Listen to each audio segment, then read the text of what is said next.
Welcome to the Ion Annapolis Local Business Spotlight. There are thousands of locally owned businesses in the area, some small and some large. Some you may know and others you don't. But one thing they all have in common is a great story, and we want to share it with you. Join us every Saturday as we talk to the founders, the owners, and the managers of local businesses you have come to know and love, and those you will come to know and love. Now here's your host, John Frenay, with this week's Local Business Spotlight. Well, we're sitting in a conference room at 2 something or other Hilltop Lane at the Salvation Army with Captain Ruairi Wood, who is the commanding officer of the Salvation Army. And that's a building that probably most Annapolitans have driven by thousands of times, right next to the Pip Moyer Rec Center, that probably didn't take too much notice of the building.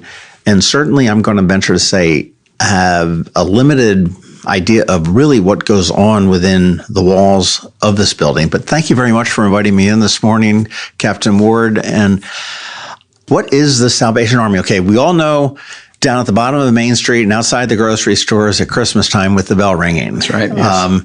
And the gentleman that sings outside of the Giant right down here on Forest Drive is absolutely amazing. I love him. Dougie. He's a great bell ringer, great guy.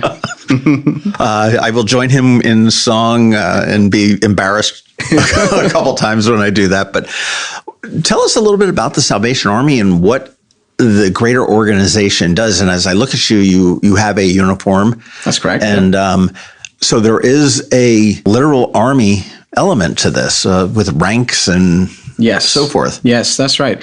That kind of goes back to our history. You know, we're an old organization formed in 1865 in London, England, by William and Catherine Booth, a married couple.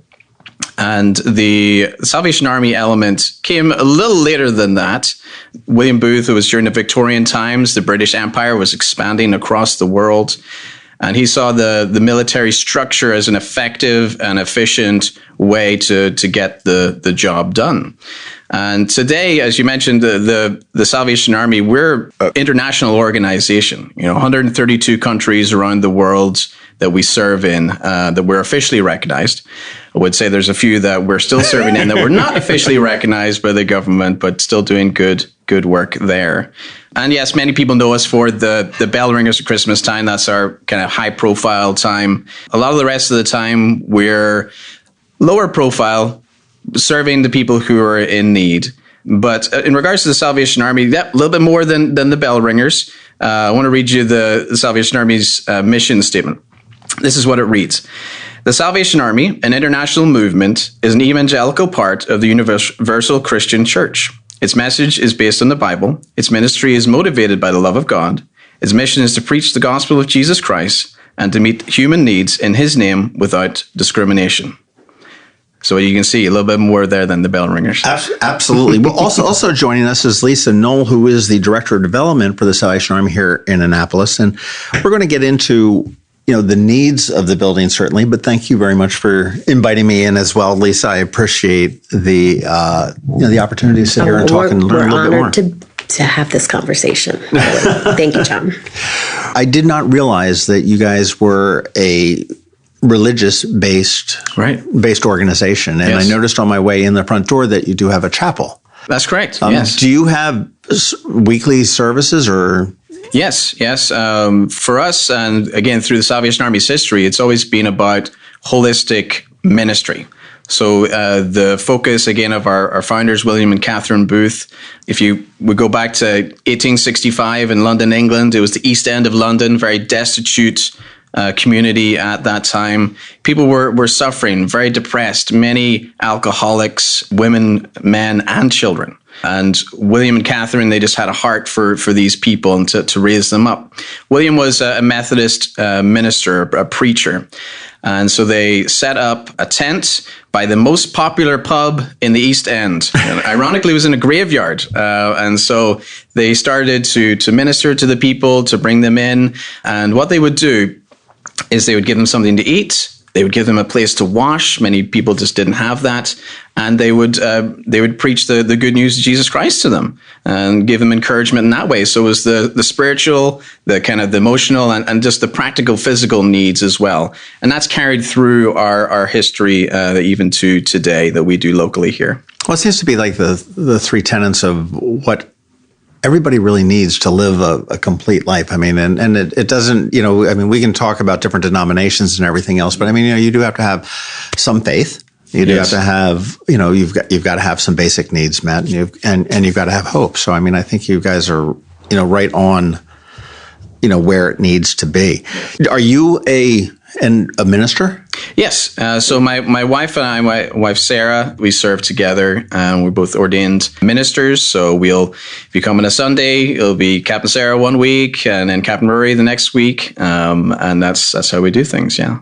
And on Sundays, do you wear the robes and the collars, or do we wear the epaulets and the ties? So with us, it's this uniform plus a tunic, which we call it. Okay. That's kind of more our formal wear, I guess you could say. But no collars or anything like that, other than my shirt collar. very, very interesting. Well, we did talk about the bell ringers, and I mean that is I guess, and I could be wrong, but that seems to be the signature outreach that the Salvation Army has here in Anne Arundel County. Yeah, I think certainly for Christmas time, our Red Kettle Campaign, again, very interesting history with that, going back to 1891 in San Francisco. There was a big depression going on at that time, a lot of need, and the Salvation Army captain there decided, hey, I'm going to try and raise some money to give these people a Christmas lunch. But obviously they needed the support from the community to do that. And so he set up a kettle. I think it was a crab pot. Yeah, a crab pot. In San Francisco is where it started. And so down by the Oakland Ferry, where the Oakland Ferry kind of came in, he'd stand there and he'd get the donations in. And that then worked so well, the other Salvation Army heard about it and were like, maybe we should do that in our city. And that grew and grew to what we have today all across the US, internationally as well, in Korea and the UK. It's all over the world. Do you have any idea how many bell ringers there are?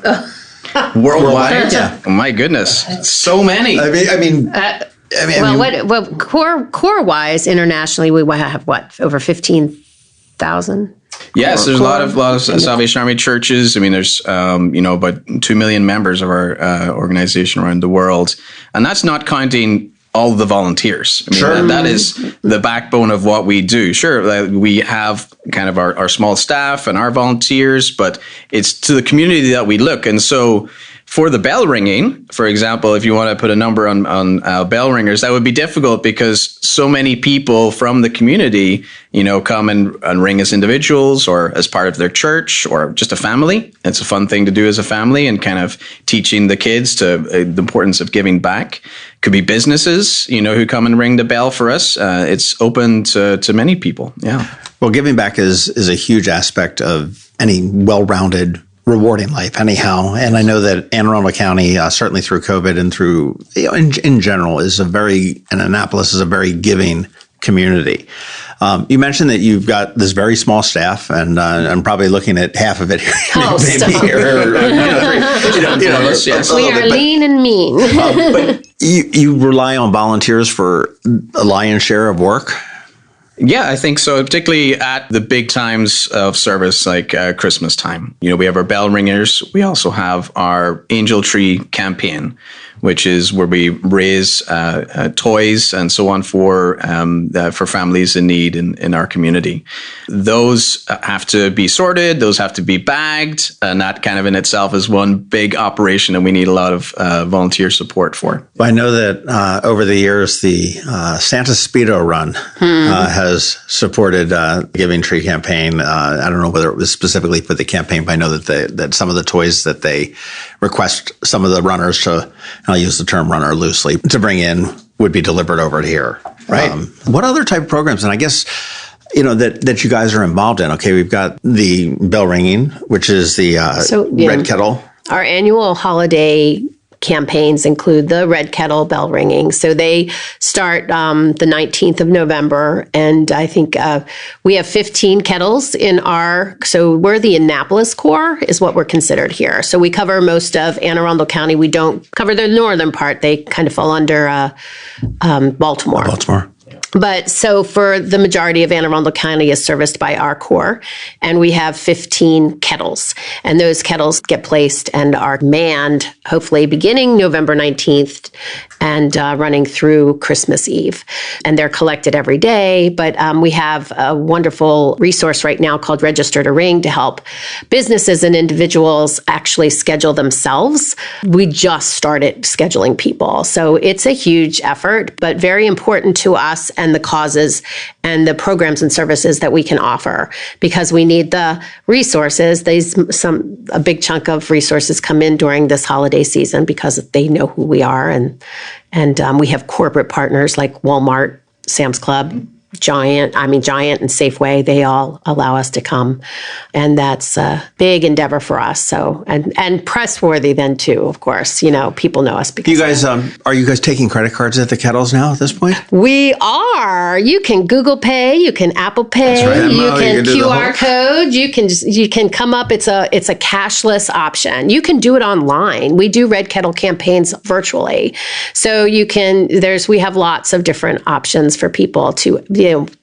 I say we do. Right. We are in a cashless world. I mean, how many people have money in their wallets right now? So we have an example of our kettle with the stand out in the front, and you literally can just wave your phone in front of it, and it'll pop up, and it'll give you options of how much to donate. And do you pop up with like $100,000 as the default? Yes, we start with $100,000. No, wait. What is that? I think it's 5, 10. Yeah, I think 20 it's really and 50. manageable. Yeah, northern. Yeah. That had to be such a challenge for you guys because you basically your income way back when was based on whatever spare change was in my pocket coming out of the grocery store, and anymore now it's. There is no spare change coming out of the grocery store. Have you ever rung the bell, though, John? Personally, I have never rung the bell. I know Fred Payon has done it. I know that Nancy. Well, Annapolis Rotary Club mans the city dock and has for a long time, and that's where when I was in the Rotary, I rang the bell down there, and it is amazing. It's a fun thing to do to really get into the spirit and kind of relate with. Doing good things. Well, our big motto here at the Salvation Army is doing the most good. So I think it's a very first person way of kind of connecting and learning. And you'd be surprised when somebody walks up and puts $100 bill in your kettle. We don't touch it. The ringers never touch the money. Right. They put it in the kettle themselves. So it's contactless. So very, very good giving our. Every year it seems that I hear or read a story somewhere where somebody puts some kind of a crazy gold doubloon diamond ring. In some Wasn't kettle, it last some year, diamond ring? Some kind of crazy non-traditional donation. Does that happen every year in every outpost? Well, certainly you hear the stories, don't you? At my very last location a few years ago, we did have a few occasions of that. Silver bars being put in. Sometimes, as Lisa said, diamond ring, or whatever. With those, we want to make sure that it wasn't accidental, because sometimes people... Wait, give it back. Yeah, we don't want to kind of get that going, but usually, yes, gold coins sometimes in there as well, and that's a wonderful thing. People are so generous, John, and I'm really, as you said earlier, I'm very impressed with our community here and how giving they are. With regards to our fundraising, our kettles, as Lisa mentioned, is a big fundraiser for us. It's our largest fundraiser of the year. And so the donations that we get in each day through the kettles are very generous. Our issue right now is actually the manpower. And as Lisa mentioned, we have this resource, registertoring.com.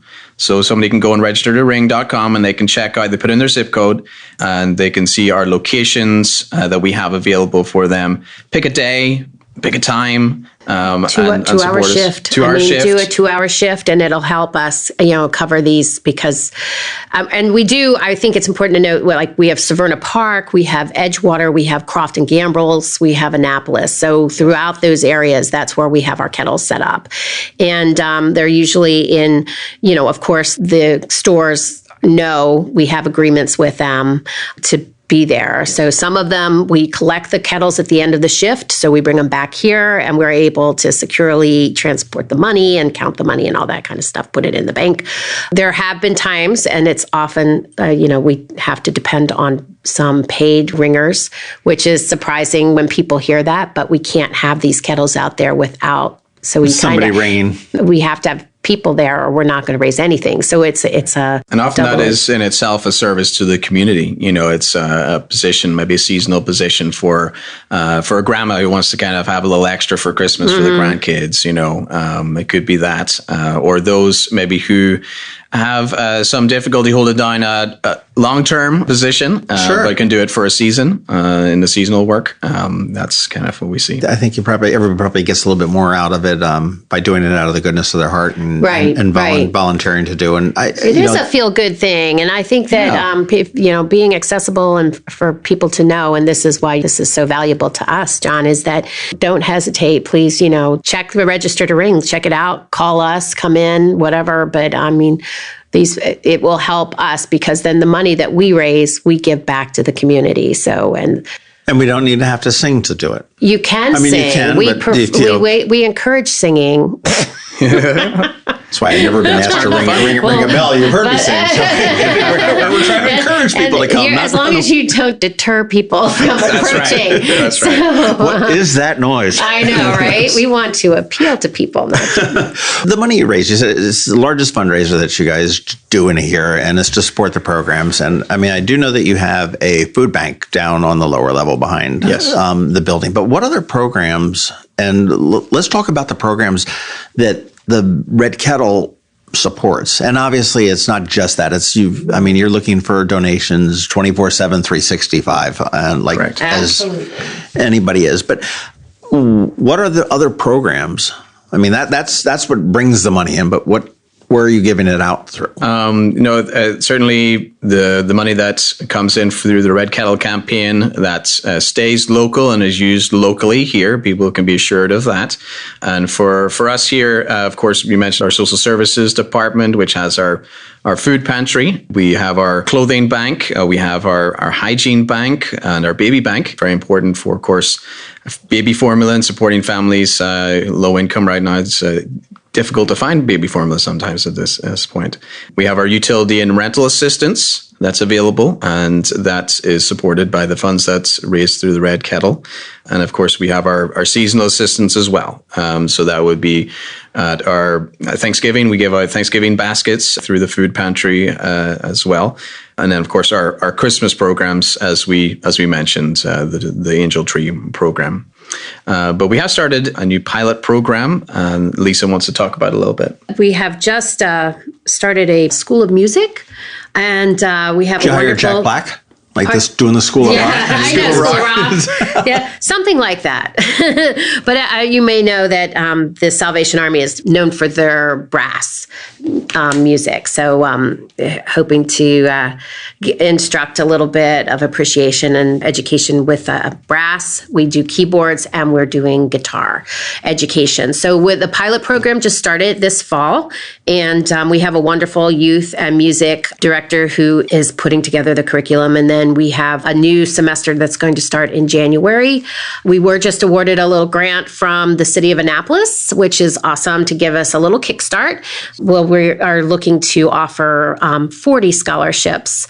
That doesn't cover it all. We're looking for other help out there, but it would be either free or affordable for these students, ages 7 to 18.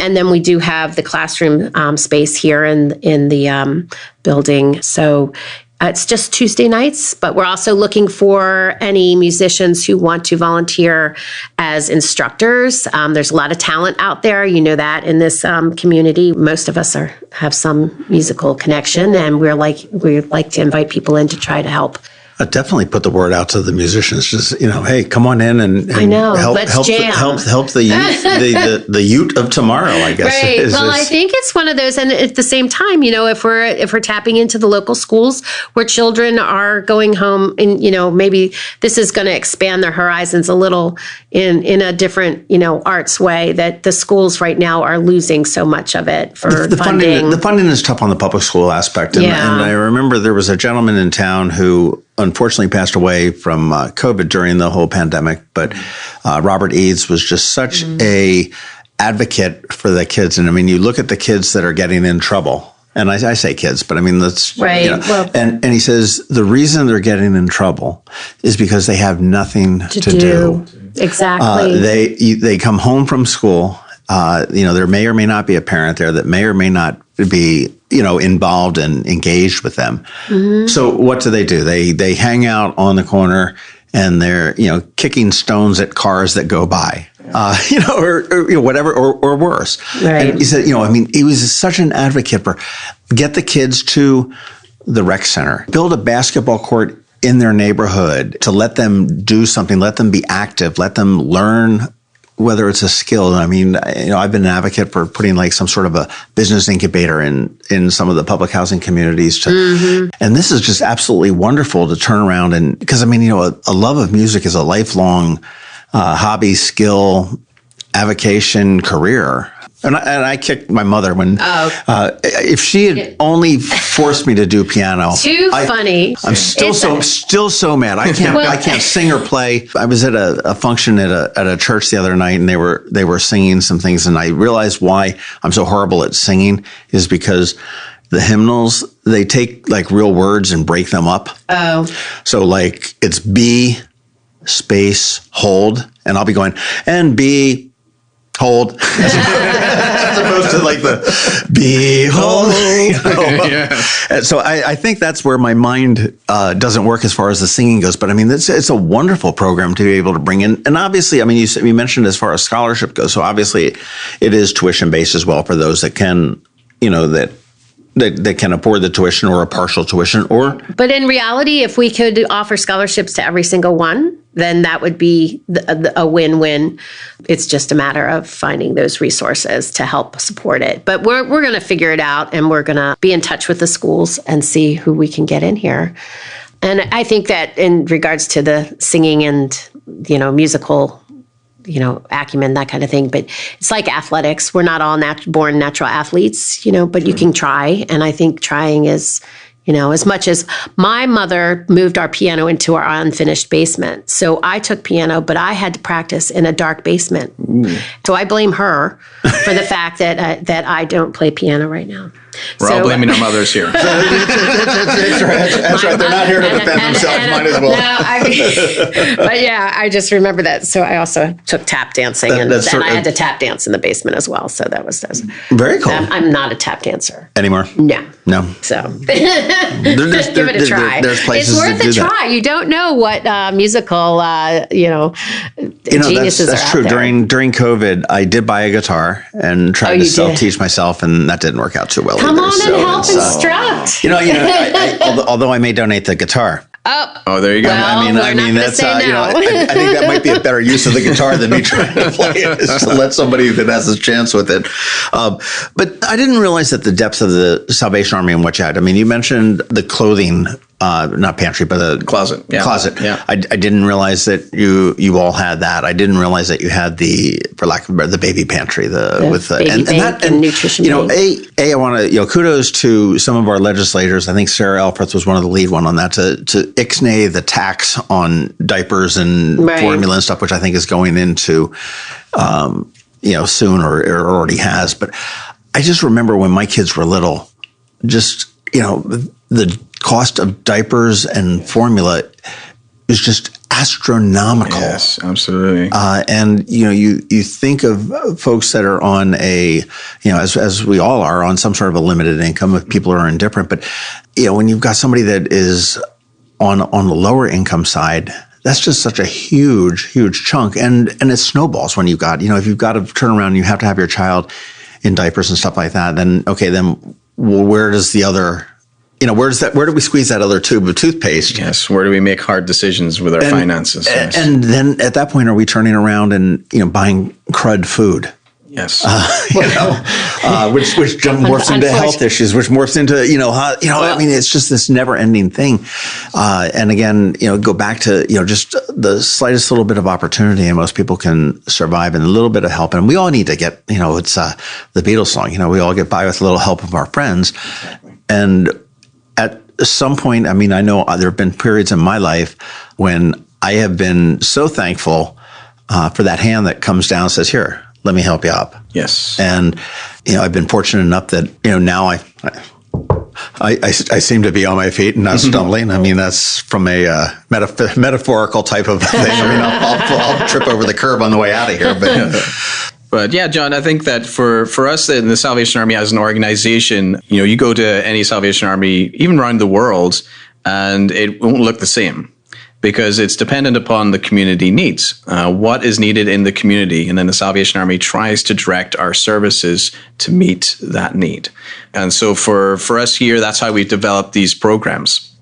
Periodically, we reassess, our programs and look at them and look at the community needs and see if we need to make some adjustments to that or start something new. And that's where we're at right now. In fact, we're in the midst of what we call a mission planning study. And so that is looking, like I said, an evaluation of our programs, looking at the community needs, some of the demographics and all of that, and seeing, again, how we can perhaps adjust some of our programs to meet the community needs. You talked about after-school programs for kids, something for them to do. That's something that we're kind of looking into. We're looking into an expansion of our social services, our food pantry. We really see the need just in the surrounding neighborhood around us here in Hilltop. And we think that we could really meet that need. Again, we need public support for that.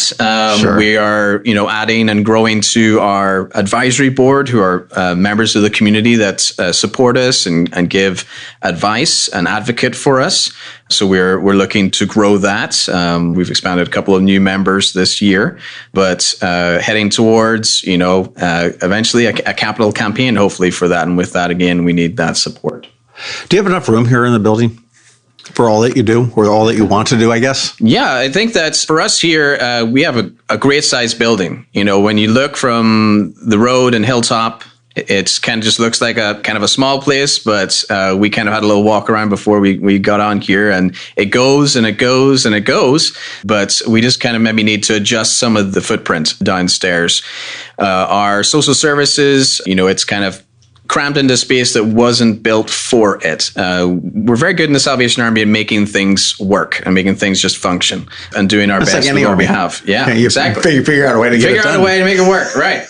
And that's what we have been doing for a number of years now. But with that desire to expand in order to serve the greater need that we're seeing, we would certainly need to look at perhaps a dedicated space for our social services. We have some space, an area on our campus that we're looking at perhaps to place a new family resource center. And that would house the food pantry. We could see that being a grocery style client choice model, a warehouse, so that we could store all of the food and all of that. But at Christmas time, when we have the toys come in, our gym gets taken over by those, which is wonderful, but it just means that we can't then use the gym for, 2 months of the year.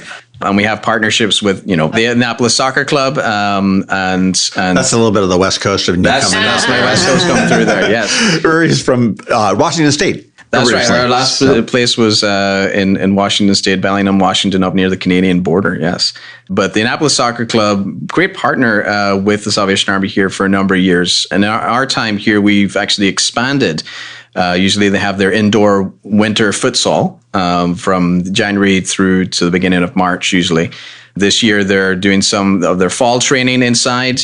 And at some point, we would like to also perhaps look at exploring a summertime program inside. But we have a a difficulty with that, don't we, Lisa?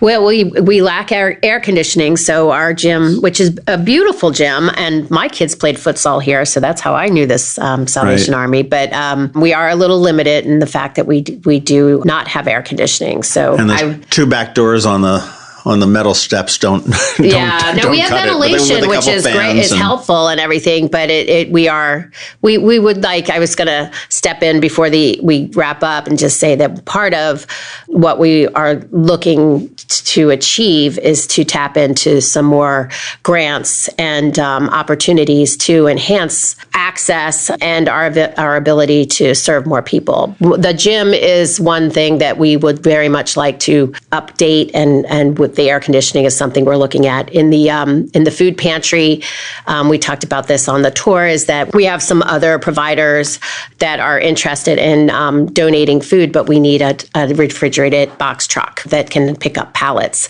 which we do not have. It's kind of a horse cart situation. We can do more if we get the truck. We can serve more people, but and we can provide more opportunity for rec center type activities here in the summer if we have air conditioning in the gym. And so it's one of those things that we just have to put the pieces together and just get the word out and see who's out there that has what, and how can we make introductions and visit. Just cut a hole in Pip Moyer next door and put a little tube between the two, and you'll never know. Yeah. So, the city is, we're working on some relationships with the city, but like I said, they did give us our most recent grant for the School of Music. So we're very appreciative. Okay, the best way to support you immediately in the near future, after November 19th, would be to drop some money into a Red Kettle. Don't donate. How else can we contribute and help you guys throughout the year? Yeah, well, if I wanted to just talk a little bit more about the Angel Tree campaign that we do as well. So that's 400 families that we serve, maybe about 1,300 kids. We also have a component with that, kind of nickname it Silver Bells, and that is our seniors. We're looking to serve about 100 seniors this year. And how the program works is that we just completed our signups this week. We'll be printing off Angel Tree tags, that we call them, and they get taken by businesses who want to host an angel tree. Usually businesses are putting up their Christmas decorations. They can just hang it onto the tree that they have there in their office or lobby or whatever. We have 2 locations at the mall, 2 trees at the mall as well, where people can go and you'll take a tag. It'll have the child's first name on that, age, and their requests on there. And then you go and you shop for those requests. Oftentimes, again, they maybe parents look for a kid that is about the same age as their kid or whatever, and then they bring their child along, like, what would they like? What would they like? And they purchase it together. It can be a real fun thing. And then it gets brought back to our location here in Hilltop, and we process it then in our gym. So with that, we would be seeking hosts for our Angel Tree tags. Sometimes offices maybe will take 10 or 15 tags just for the office as a staff to adopt and to shop for. Or again, like we said, some larger businesses perhaps take a few more and put it onto their tree in their lobby. And that's where we're at that point right now, just corralling some donors and businesses that are interested in hosting trees or just a group of tags. And Captain Ward mentioned the mall has 2 trees. The Annapolis Town Center is going to have a tree near Santa. We've got Annapolis Cars has just committed to 2 trees. Wonderful community partner. They're awesome. I know, right? So that will be Genesis, Hyundai, and Volvo are going to participate. And then, but we have a Green Street Gardens down Lothian. They take 100 tags on their tree, which has grown over the years. So really, it makes a huge. The biggest of them all. City Hall and I know, in the I'm Calvert with you, Center. John. That's the thing. I'm like, why City Hall doesn't have a tree? I do not know.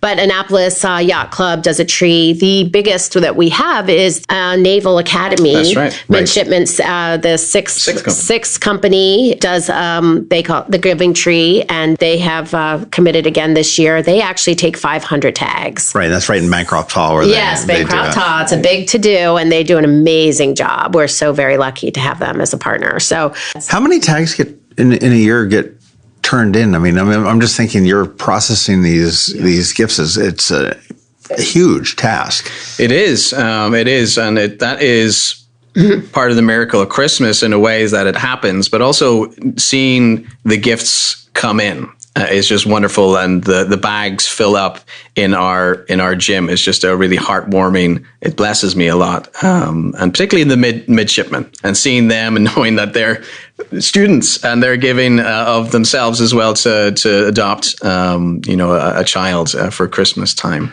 Probably some of that midshipman, the sponsor thing probably rubs off on them. I mean, they've got families locally here that have adopted them. Exactly. So. Giving back. It's all about giving back. Forward, I just had I'm meeting with the Indian Creek. They have upper school has a program called Eagles with a Purpose, and they have committed to come to help package the gifts.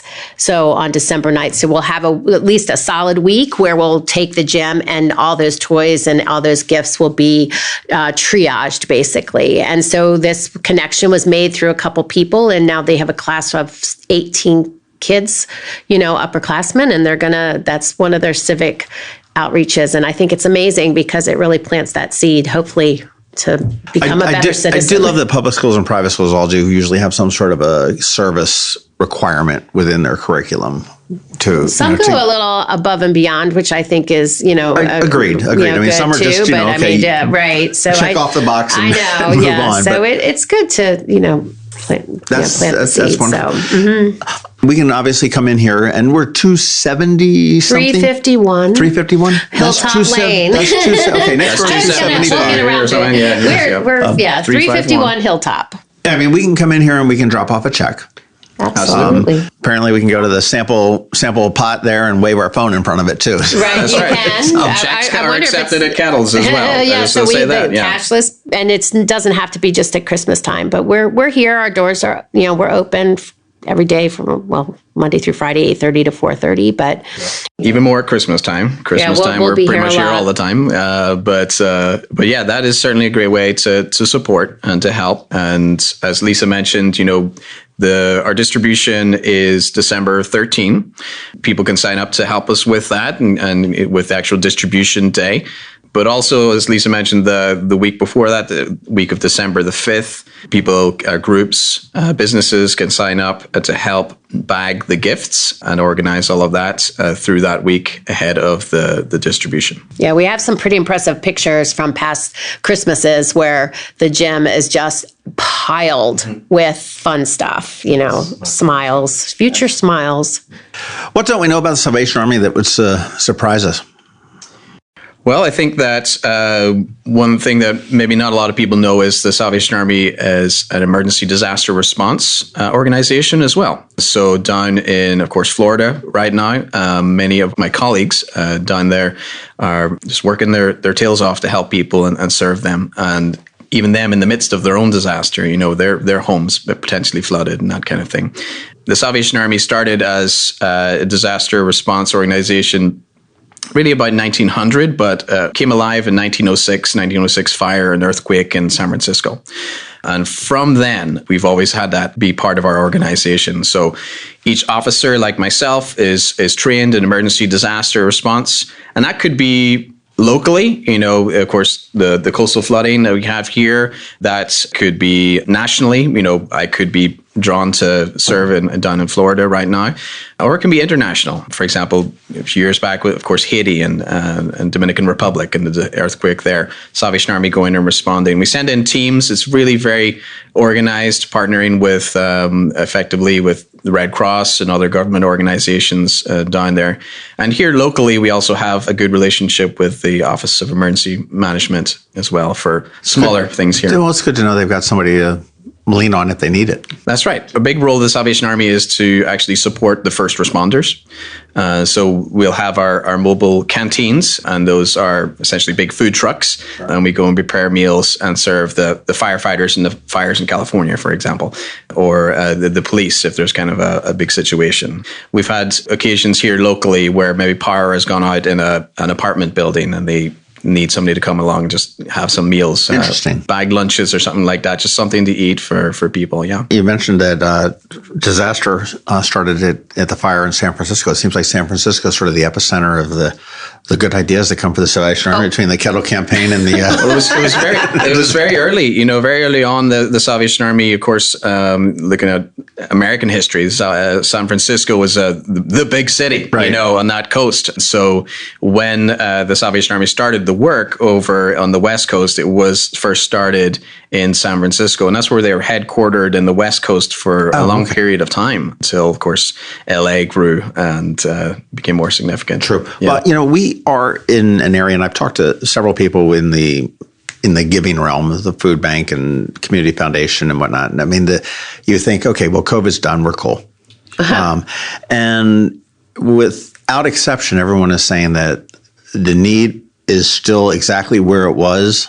Yes. If not higher, more than where it was. And I know that the Community Foundation just released a report, Poverty Amongst Plenty. That's right. Fantastic report. Yes. Yeah. And we do have it up at Indianapolis, but they're going to have live presentations with Dr. Pamela Brown at tomorrow at Maryland AACC Hall. Maryland Hall. And the Chesapeake Arts Center. Chesapeake Arts, yes, thank you. And I do encourage everybody to get a hold of that report and read it. It's long. It's some may say it's boring, but it's definitely eye-opening. Yes. And it will show you that you may live in your own little bubble and you may think everything is wonderful. But if you open your eyes a little bit, you'll see that it's not. And that's why we need to be such a giving community. That's why we do need to support the Salvation Army. That's why we need to support the food bank. And I know when I donate blood, and not to diss the Red Cross because they do wonderful things, but I donate it through Anne Arundel Medical Center because that blood does stay local. And I have a very local focus on that. And certainly if they need to sell blood because there's something crazy that happened someplace else, yeah, absolutely. But let's try to keep it here to help our neighbors. Right. And it goes back into the biblical, love thy neighbor as thyself. That's right. And that's it. From us, particularly with the Salvation Army, that is the basis. One early slogan of the Salvation Army was heart to God and hand to man. And that really just encapsulated our ministry. We do it for the love of God and because actually Christ commanded it. He didn't say, hey, this is a good thing to do. Maybe you should think about doing this. He commanded us to do it because we need it. We need each other and we need to support each other and those in need because you never know when you're going to be the one in need. True. All right. Burning question for me before we wrap it up. Okay. All right. All right. You said you were talking about the church services on Sunday. I mean, do you guys do funerals and stuff like that too? Funerals and weddings and stuff like that? I mean, so you're like I don't know the right term, but a full-service church? Absolutely, yeah. We are, particularly when it comes to the funerals, obviously, oftentimes very unexpected, and people are left in a financial position that is difficult for them. The Salvation Army, for example, I do not charge anything for doing a funeral service, nothing like that. We just want to kind of come along and support people who are mourning, for example, yeah. But you had mentioned that you go in there on a Sunday and you may see your wife, and I forget her first name. Sarah, you may say Captain Sarah, Captain Ruairi there. Yes. All right, you're both captains. Yes. She doesn't outrank you? No, although she was commissioned about a minute before I was, so she often says that. So she has more experience. She tries to pull that experience. Who pulls rank at home? Co-equal partners. Yeah. And the best way to become involved, to learn more about it, stuff like that, is to come on in? Mm-hmm. Or call me or email me or... What's the phone number? 410-263-4091. Okay, and you guys are on Facebook too, right? We have a Facebook page, yes. And any kind of announcements and stuff like that would be on there too? Yeah, typically all our announcements are on there. Our programs through pantry days, our seasonal kind of announcements, when signups are happening, all of that. We usually put that out through our Facebook page, yeah. I want to thank you so much for your insight on this, and thank you for the service that you've done for the community. We are, again, speaking with Ruairi Wood, who is the commanding officer for the Salvation Army right here on Hilltop Lane, and we're talking with Lisa Knoll, who's the director of development. And again, the need in Anne Arundel County is great. It's not going anywhere anytime soon, although we all wish it were. And, you half jokingly say that, it'd be really nice if you guys were all unemployed and there was no, it was a perfect world and there was no need for anybody. But there is. I mean, if you can volunteer to help bell ring Certainly, if you see a Red Kettle, give generously.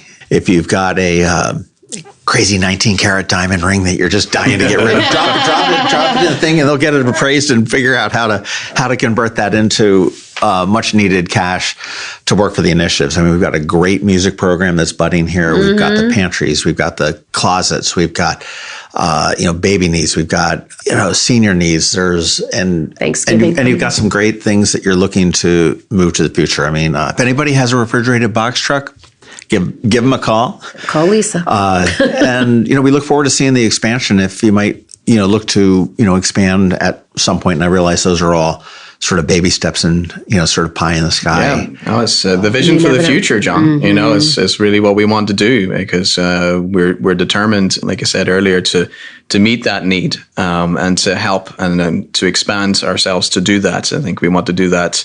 And to collaborate with others. I want to mention that as well.